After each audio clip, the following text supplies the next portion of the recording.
காட்டு தெரியுதான் தெரியல. ஃபைன். கவனம் ஓட்டணும். ரோட்லலாம் ரொம்ப கவனம் ஓட்டணும். சிரிப்பு முக்கியம், எல்லாம் முக்கியம். அதோட ரொம்ப பொறுப்பு ஓட்டணும். யார் கூட போனாலும் சரி, தனியாக போனாலும் சரி, கவனம் ஜாஸ்தி இருக்கணும். கரெக்டான கண்ட்ரோல் பண்ணணும். கார் ஓட்டுறது எவ்வளோ ஈஸியோ அதே சமயம் டேஞ்சர் வருது. ஸோ கரெக்டாக ஓட்டினா டேஞ்சர் வராது.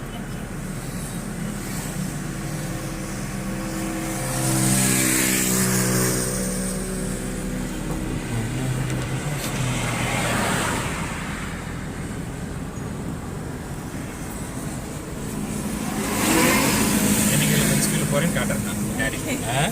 என்ன போறீங்க? 60. ஓகே.